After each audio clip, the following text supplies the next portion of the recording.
କରୁଛି ଖ୍ରୀଷ୍ଟିଆନ ମଣ୍ଡଳର ପ୍ରତ୍ୟେକ ଭାଇ ଭଉଣୀମାନଙ୍କୁ ମୁଁ ଜାଣେ ଆପଣମାନେ ପରଫେକ୍ଟ ଜାଣି ଦୁର୍ବଳ ନେବା ଆବଶ୍ୟକ ଅଛି। ହାଲେଲୁୟା। ଏ ପ୍ରଶ୍ନ ହେଲା ମୋର ପ୍ରିୟ ଭାଇମାନେ ଆପଣମାନେ କାହିଁକି ଦୁର୍ବଳ ନେଉଛନ୍ତି? Why you are baptized? କୁହନ୍ତୁ କାଲି ମଧ୍ୟ ମୁଁ ଏହି କଥା କହିଥିଲି କାହିଁକି ଆପଣ ବାପ୍ତିସ୍ମ ନେଉଛନ୍ତି?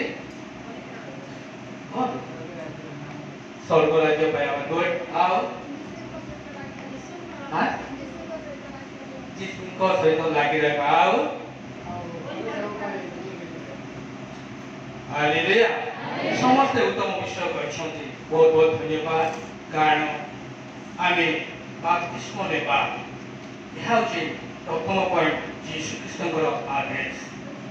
ଦ୍ୱିତୀୟ ପଏଣ୍ଟ ଯାହାକି ମାର୍କ 16 ଲେଖାଯାଇଛି ଯେ ବିଶ୍ୱାସ କରି ବାପ୍ତିତ ହୁଏ ସେ ପରିତ୍ରାଣ ପାଇବ। ହାଲେଲୁୟା। ତାର ଅର୍ଥ ଆମେ ବାପ୍ତିସ୍ମ ନେଲେ ପରିତ୍ରାଣ ପାଉଛୁ ତା ନୁହେଁ।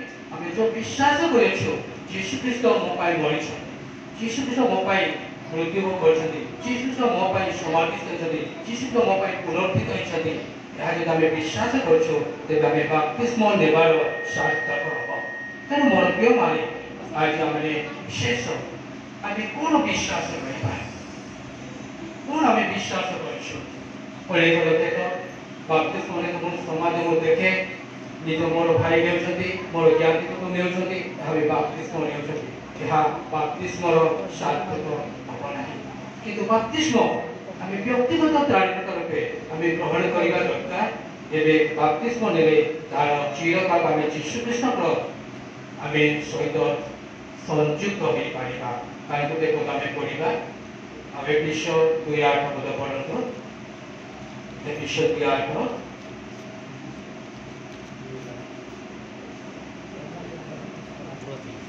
କାରଣ ଅନୁଗ୍ରହରେ ବିଶ୍ୱାସ ଦ୍ୱାରା ତୁମେମାନେ ପରିତ୍ରାଣ ପାଇଅଛ, ତାହା ତୁମମାନଙ୍କ ନିଜଠାରୁ ହୋଇନାହିଁ, ତାହା ଈଶ୍ୱରଙ୍କ ଦାନ।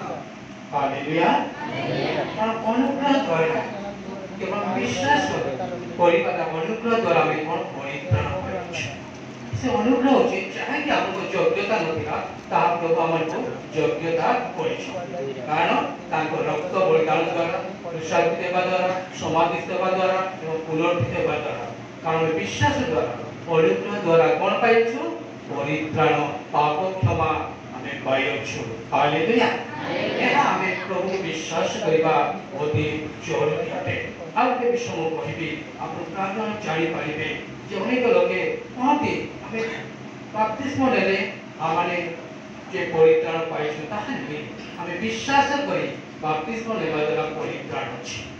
ମୋର ପ୍ରିୟମାନେ ଆଉ ଗୋଟେ କଥା ଆମେ ଦେଖିବା ଯେ ରୋମିଓ ତାର 4:25 ପଦ ଦେଖିବା। ରୋମିଓ 4:25 ଲେଖାଯାଇଛି ପ୍ରଭୁ ଏଥିପାଇଁ ଆପଣ ପାଇଁ ମୋ ପାଇଁ ଜୀବନ ଦେଇଛନ୍ତି, ତାହା ପ୍ରାଞ୍ଜଳରେ ଆମେ ଦେଖିପାରୁଛୁ। ପଢ଼ନ୍ତୁ ରୋମିଓ 4:25 ପଦ। ସେହି ଯୀଶୁ ଆମମାନଙ୍କ ଅପରାଧ ନିମନ୍ତେ ସମର୍ପିତ ହେଲେ, ପୁଣି ଆମେମାନେ ଧାର୍ମିକ ଗଣିତ ହେବା ନିମନ୍ତେ ଉତ୍ଥାପିତ ହେଲେ। हालेलुया। ସେହି ଯୀଶୁ जो यीशु की क्रूसाकृत हुए, जो यीशु के समाधिस्थ हुए, जो यीशु के पुनरुत्थित हुए, ସେହି ଯୀଶୁ ମୋ ପାଇଁ ଆପଣ ପାଇଁ ଅପରାଧ ନିମନ୍ତେ ସମର୍ପିତ ହେଲେ ଏବଂ ଉତ୍ଥିତ ନ ହୋଇନଥିଲେ ଆମେ ପରିତ୍ରାଣ ପାଇନଥାନ୍ତୁ ଏବଂ ଧାର୍ମିକ ଗଣିତ ହେବା ନିମନ୍ତେ ସେ ଉତ୍ଥିତ ହୋଇଛନ୍ତି। ହାଲେଲୁୟା। ଏହା ଆମେ ବିଶ୍ୱାସ କରିବା ଆଦେଶ। ଏହା ବିଶ୍ୱାସ କରିବା ଅତି ଜରୁରୀ ଅଟେ। କାରଣ ବାପ୍ତିସ୍ମ ବିଷୟରେ ଜ୍ଞାତ ହେଇ ବାପ୍ତିସ୍ମ ନେଇ ଆମେ ଯିବା ଦ୍ୱାରା ଯେତେ ତାଡ଼ନା ଦୁଃଖ କଷ୍ଟ ଆସିଲେ ମଧ୍ୟ ଆମେ ବିଜୟୀ ହେଇଯିବା। ଯଦି ମୋର ଜ୍ଞାତିକୁ ତୁମ ମୋର ଲୋକମାନେ ନେଉଛନ୍ତି ତାହା ଯଦି ଆମେ ଜାଣିଥିବ ଜଳ ବାପ୍ତିସ୍ମ ନେବି, ଏହା ଯଦି ଆମେ ମନେ କରିବା ଆମେ କେବେ ଜିତି ପାରିବା ନାହିଁ।